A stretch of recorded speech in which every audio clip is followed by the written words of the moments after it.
Ignaz Franz von Bieber. 10h moins 10, bonjour Lucienne. Bonjour. J'ai pensé à vous un nombre de fois cette semaine. Alors tout à l'heure, en faisant la revue de presse, déjà, je tourne la page du mag culturel du Courrier, puis je vois ces boîtes de Schultes suspendues. J'ai pensé à cette expo qui a lieu de Monsieur Schultes. Elle est où cette exposition? À Lugano. À Lugano. Au musée Cotonal d'Art. D'accord. Et puis après, j'ai vu une photo de Thévo tout jeune aussi. Et moi, je l'ai connu. Il avait déjà quelques rides. Il venait faire des chroniques ici à ce micro pendant longtemps en matinale. Et puis je l'ai croisé, Thévo, c'était quoi, mercredi. Il a dit 2 mots au vernissage de l'exposition de Zarik à Lausanne. Je me suis dit, mais tiens, Michel Thévo qui parle d'autre chose que de l'art brut. Non, mais je sais qu'il parle de tout. Mais il y a beaucoup de passerelles comme ça entre les plasticiens d'aujourd'hui, les gens qui font de l'art brut, ces arts. Beaucoup de passerelles, oui. Enfin, on se rend compte que les artistes contemporains, d'une manière générale, je parle des officiels, des artistes officiels, s'intéressent énormément à l'art brut. On peut penser par exemple à des peintres, des dessinateurs, des architectes, des comédiens, des metteurs en scène, des musiciens, beaucoup de musiciens aussi. Comment vous le repérez, cet intérêt? Pardon? Comment vous savez qu'il y a un intérêt? Parce qu'ils vont dans les galeries, dans voilà, les musées, ils fréquentent la collection d'art brut, ils fréquentent des expositions qui ont lieu à Paris, à Londres. Il y en a même qui montent des spectacles. Exactement. C'était Lucher qui avait monté un spectacle incroyable avec sur un artiste d'art brut où il y avait cet homme qui avait sculpté son plancher avec une tasse. C'était quoi cette histoire, vous en souvenez? Oui, un homme qui avait sculpté non pas son plancher mais le lambris de la cellule de laquelle il était enfermé. Avec un frère. Oui, alors donc effectivement, il y a plus de passerelles qu'on croit. L'art brut, c'est pas un ghetto. Non, beaucoup d'interactions. À commencer par exemple, Tinguely qui venait régulièrement à la collection de l'art brut et qui demandait quelles étaient les dernières trouvailles. En fait, lui, son intérêt remonte à il y a très très longtemps. En fait, c'était un jeune homme, il avait un peu plus d'une vingtaine d'années. Il a découvert les sculptures mobiles de Heinrich Anton Müller, des sculptures dont il ne reste d'ailleurs que des photographies, faites avec des branchages et qui forment de grands rouages. Il a été passionné, fasciné par ces œuvres-là. Ces sculptures de Moser, elles avaient été mises dans des musées? Ben non, elles étaient dans un hôpital psychiatrique qu'il visite avec son ami Daniel Speury, l'artiste Daniel Speury. Et quelques mois après cette découverte de ces machines de Müller, eh bien, on se rend compte qu'il va donner une impulsion à sa création, c'est-à-dire qu'il va réaliser des sculptures avec des rouages et que ce rouage, cette roue, va être une constante, un motif iconographique qui va revenir de manière récurrente tout le temps dans son œuvre, même jusqu'à la fin. Ça aurait libéré l'esprit créatif de Tinguely, ça aurait fait re-rentrer la folie dans l'académie, je sais pas. Oh, il en avait bien un petit grain de folie. On dit, tiens, pourquoi pas moi? Et lui a dit, en fait, il en parlait ouvertement de son intérêt pour l'art brut d'une manière générale et pour cet artiste Müller. Il y a énormément d'artistes qui s'y intéressent, comme on l'a dit, mais certains aiment en parler, d'autres n'aiment pas du tout en parler. Quelques années plus tard, 1956, avec Niki de Saint-Phalle, il la rencontre, eh bien, elle lui parle de Gaudí, elle lui parle du facteur cheval, lui ne connaît pas du tout le facteur cheval, et hop, ils partent ensemble.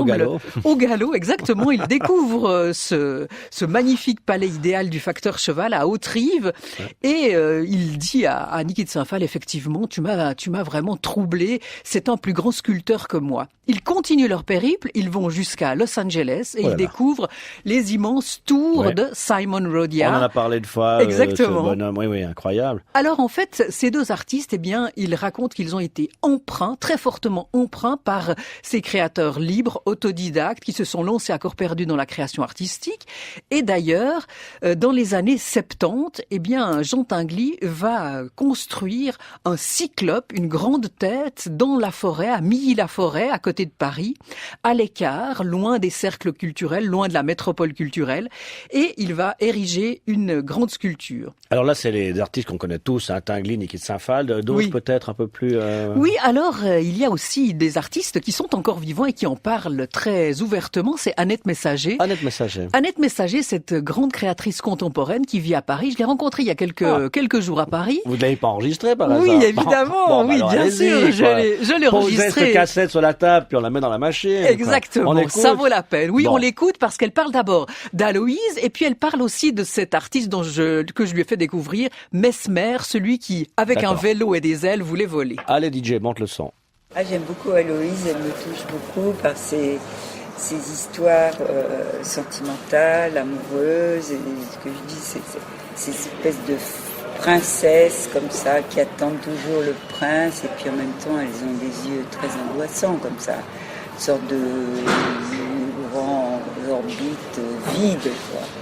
Donc je trouve que c'est à la fois très chatoyant comme couleur, puis c'est très triste parce que c'est une reine qui n'aura jamais eu le roi. Elle a eu une vie triste, pourquoi elle a eu plusieurs amours, et puis finalement on l'a enfermée.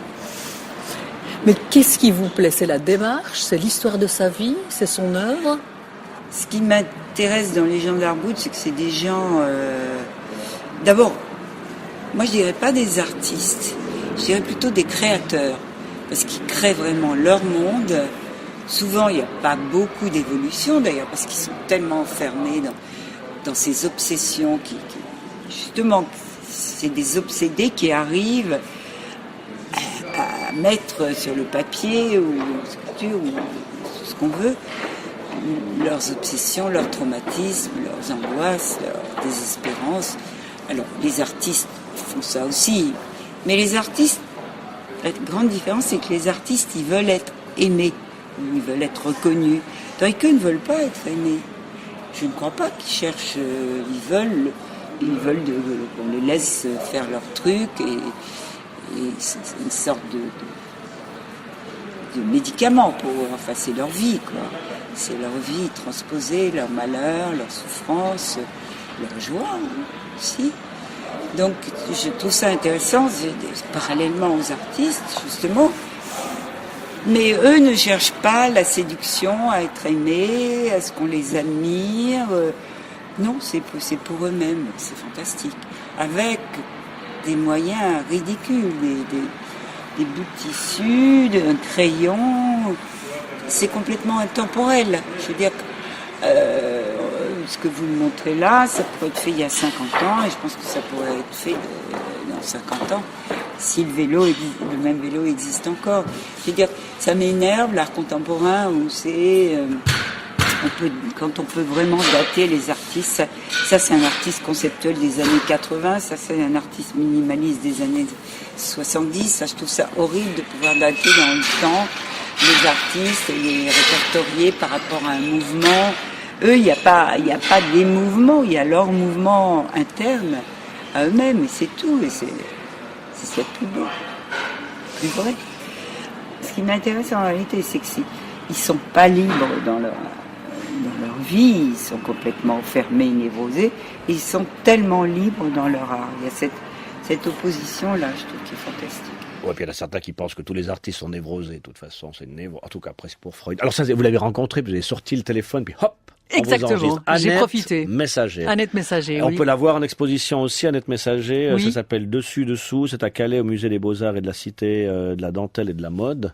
Oui. C'est assez drôle. Beaucoup de créations, beaucoup d'assemblages, beaucoup de, pas de performances, mais enfin beaucoup d'installations d'Annette Messager. Vous l'avez vu, là, vous pensez que là, on sent cette affection qu'elle a pour l'art brut? Oui, parce qu'en fait, elle travaille énormément le textile, le fil détricoté qui devient une écriture. Et puis ça, dès le moment où on parle du fil, on parle de choses qu'on a à la maison. Donc forcément, il y a plein de gens dans l'art brut qui ont travaillé avec la laine, avec les fils, avec ces choses, à ces dames qui cousent, qui tissent, qui en coconnent, qui... Exactement. Et Annette Messager a été frappée non pas seulement par cette liberté, mais aussi par les formes que les auteurs d'art brut arrivent à trouver. D'ailleurs, elle le dit ouvertement, je leur pique leurs idées. Bah ouais. Ce sont eux les plus forts. Bah bien sûr. Et puis alors, elle a un homonyme célèbre, c'est André Messager. Ah. Bah, c'est celui qu'on entend là. C'est pas moi qui ai choisi, hein. C'est Luc Thérapon. Il met des musiques comme ça et tout. On savait pas du tout. Il allait nous parler d'Annette, puis c'est André qui sort. Incroyable. Je pense que cette Annette Messager, on lui demande toujours dit. En tout cas, c'est la tabalette. On dirait-elle la fille à André ou bien non, c'est pas la même famille. Par contre, j'ai cliqué là pendant que vous parliez avec elle sur Wikipédia, puis j'ai vu que c'était la conjointe de Christian Boltanski. Oui. Ça m'a fait extrêmement plaisir. Oui.